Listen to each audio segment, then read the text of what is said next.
या निशा सर्वभूतानां तस्यां जागर्ति संयमी यस्यां जागृति भूतानि सा निशा पश्यतो मुनेः। हे केशव, जैसा कि तुम कह रहे हो ज्ञान योग कर्म योग से श्रेष्ठ है, तो फिर तुम मुझे कर्म करने और युद्ध करने का उपदेश क्यों दे रहे हो? मुझे संहार करने की प्रेरणा क्यों दे रहे हो? पार्थ, मैंने ये तो नहीं कहा कि ज्ञान योग कर्म योग से श्रेष्ठ है। मेरे कहने का अर्थ ये नहीं था।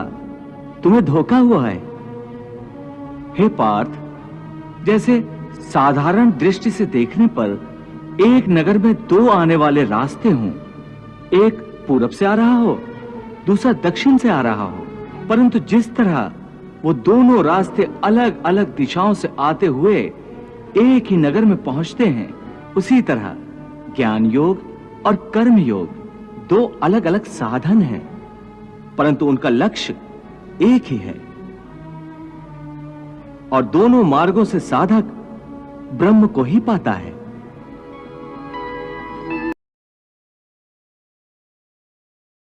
इसलिए दोनों योग उत्तम है, परंतु ज्ञान पर आधारित सांख्य योग की साधना कठिन है। इसके मुकाबले कर्म योग की साधना आसान है।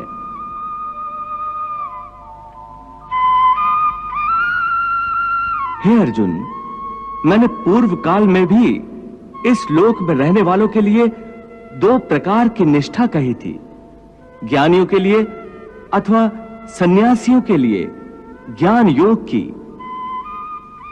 और योगियों अर्थात कर्मयोगियों के लिए कर्म योग की। ये दोनों रास्ते प्राणी को भगवान तक ले जाते हैं।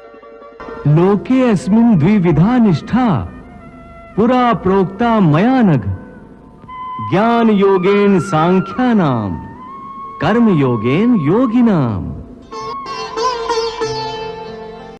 कर्मों के स्वरूप से त्याग हो ही नहीं सकता, क्योंकि कोई भी प्राणी क्षण मात्र के लिए भी बिना कर्म किए नहीं रह सकता। सभी लोग प्रकृति से उत्पन्न हुए गुणों द्वारा प्रति क्षण कर्म करने पर मजबूर हैं। इसलिए जब प्राणी कर्म करने पर विवश है, तो उसे चाहिए कि कर्म इस प्रकार करे जैसे कोई यज्ञ किया जाता है। यज्ञ? हां पार्थ, यज्ञ लोक कल्याण के लिए भी किया जाता है और भगवान की आराधना के लिए भी। इसलिए जब कर्म करना ही है, तो अपने सारे कर्म या तो लोक कल्याण के लिए कर या मेरे निमित्त कर। इससे तेरे कर्म एक यज्ञ के समान पवित्र, कल्याणजनक और दिव्य हो जाएंगे। इसलिए कर्म को यज्ञ समझकर करता जा, तो कर्म बंधन से मुक्त रहेगा। क्योंकि हे पार्थ, यज्ञार्थ जो कर्म किया जाता है, उसको छोड़कर बाकी सब प्रकार के कर्मों का बंधन मनुष्य को बांध लेता है। यज्ञार्थात् कर्मणो नेत्र लोकोयम कर्म बंधनः तदर्थम कर्म कौन्तेय मुक्त संगा समाच।